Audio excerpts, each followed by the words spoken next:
আসসালামু আলাইকুম। আশা করছি সবাই অনেক অনেক ভালো আছেন। আমাদের তাসকিয়া বয়েস চ্যানেলে আমরা সবসময় মানুষকে বই পড়তে উৎসাহিত করি। বই পড়ে অনেক কিছু শেখা যায়।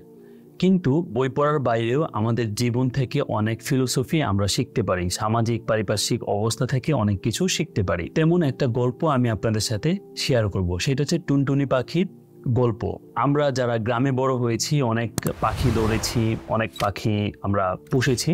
তো টুনটুনি পাখির সাথে আমাদের সবার পরিচয় আছে। তো গ্রামে এটাকে ঠুঙ্গা গাছ বলে, পাতাটা একটু ধারালো থাকে। তো টুনটুনি পাখি এই পাতার মধ্যে বাসা বানায়। আমরা প্রচুর টুনটুনি পাখি ধরেছি ছোটবেলায় আসলে। তো এবং তারা অনেকগুলো ডিম পাড়ে, তাদের বাসা খুবই সুন্দর হয় এবং তারা ঠোঁট দিয়ে বাসা সেলাই করে।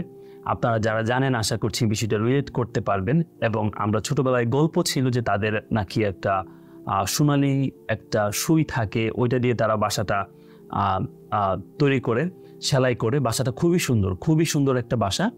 তো এই টুনটুনি পাখি যখন বাসা তৈরি করে, তারা ঠুঙ্গা গাছ, আমাদের অঞ্চলে ঠুঙ্গা গাছ বলে, অনেক অঞ্চলে অন্য গাছ বলতে পারে।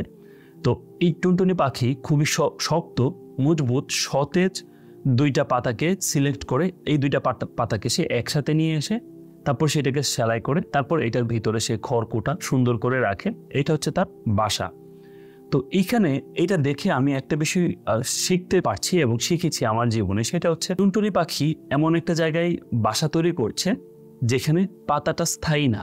আপনি জানেন গাছের পাতা কিছুদিন পর বয়স হয়ে যাবে, তারপর পেকে যাবে পাতাটা, তারপর পাতাটা ঝরে পড়ে যাবে। এটা খুবই সহজ বাস্তবতা। অথবা কোনো জ্বর হতে পারে, ঝড় বৃষ্টি প্রচুর হয়, ঝড় বৃষ্টিতে এই গাছ ভেঙে যেতে পারে।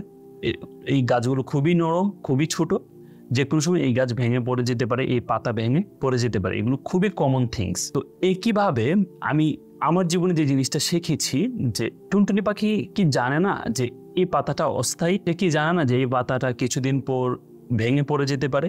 আমার ধারণা সে জানে। এই জন্য তারা এমনভাবে একটা পাতা বাছাই করে যে এই পাতাটা যতদিন থাকে, বা এটার সাধারণ যে আয়ুষ্কাল, কোনো অ্যাক্সিডেন্ট না ঘটলে এটার মধ্যে তার একবার ডিম দেয়া, ওইখান থেকে বাচ্চা ফুটানো হয়ে যায়, তারপর তারা এখান থেকে গিয়ে অন্য পাতায় বাসা বাঁধে।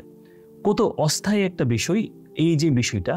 আমরা যারা পৃথিবীতে বাস করছি, যেমন আমরা বাংলাদেশে দেখতে পাচ্ছি অনেক মানুষ হাজার হাজার কোটি টাকা বিদেশ পাচার করে দিচ্ছে, সম্পদের জন্য একজন অন্যকে খুন করে ফেলছে, আপন ভাইয়ের সাথে সম্পর্ক নষ্ট করে ফেলছে।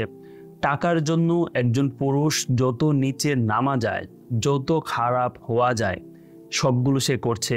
একজন নারী টাকার জন্য, সম্পদের জন্য, অথবা এমন অনেক কিছুর জন্য একজন নারী, এখন I am sorry to say, আমরা শুনতে পাই কেউ হয়তো বা মোবাইলের জন্য, কেউ হয়তো বা গাড়ির জন্য, কেউ হয়তো বা বাড়ির জন্য, কেউ হয়তো একটু ভালো পোশাক আশাক বা ভালো খাওয়া দাওয়ার জন্য কিন্তু অনেক নিচে নামছে। তো আপনি দেখেন আমাদের জীবনটা কত অস্থায়ী, কত ক্ষুদ্র, কত ছোট। যে কোনো সময় আমি মারা যেতে পারি, যে কোনো বয়সের মানুষ যে কোনো সময় মারা যেতে পারে। নর্মালি সে মারা যেতে পারে, কোনো প্রকার অ্যাক্সিডেন্ট হইতে পারে, কোনো প্রকার প্রাকৃতিক দুর্যোগ হইতে পারে, যে কোনো কারণে আমরা মারা যেতে পারি। অথবা বেঁচে থেকেও অনেক মানুষ চারপাশে দেখবেন খুব ইয়ং একটা ছেলে এমন রোগে পড়ে গেছে সে আর সুস্থ হবে না, এইভাবে সে মারা যাবে। খুব সুন্দর এক মেয়ে, তার এমন কোনো অসুস্থতা হইতে পারে, তার কোনো শারীরিক সমস্যা তৈরি হতে পারে, তার হাত অথবা পা চলে যেতে পারে অ্যাক্সিডেন্টে, আল্লাহ না করুক, কারোর সাথে এমন না হোক। বাট এইগুলো আমাদের সমাজে, আমাদের বন্ধুদের সাথে কিন্তু হচ্ছে। তো এই গল্পটা বলার উদ্দেশ্য হচ্ছে পাখির মতো আমাদের জীবন আসলে অনেক খাবার স্তূপ করে রাখার কিছু নাই। পাখিরা যেমন রাখে না অনেক সম্পদ, 10টা 20টা বাড়ি তৈরি করার কোনো মানে হয় না। জীবনে চলার জন্য যতটুকু দরকার হালালভাবে যতটুকু মেনটেন করা যায়, ম্যানেজ করা যায়, ওইটাই মুসলিমদের ফিলোসফি হওয়া উচিত। আমাদের তাকওয়া, আল্লাহ তাআলার প্রতি থাকা উচিত, তাকদীরে আমাদের পূর্ণ বিশ্বাস এবং আস্থা থাকা উচিত, যাতে করে আমরা ভালো মুসলিম হিসেবে, সাধারণ জীবনযাপনকারী মানুষ হিসেবে, বিনয়ী মানুষ হিসেবে মারা যেতে পারি, সফল মুমিন হিসেবে মারা যেতে পারি। আল্লাহ তাআলার কাছে যেন আমাকে লোভী হিসেবে, ক্ষমতা লোভী হিসেবে, সম্পদ লোভী হিসেবে, অন্যের উপর জুলুম করা হিসেবে চিহ্নিত হতে না হয়। আশা করছি আমরা আমাদের চারপাশ থেকে শিখবো, চারপাশের বিষয়গুলো নিয়ে ভাববো, দেখবো। ইনশাআল্লাহ সবাই ভালো থাকবো। লাইক, কমেন্ট, শেয়ার ও সাবস্ক্রাইব করে আমাদের চ্যানেলের পাশে থাকবেন।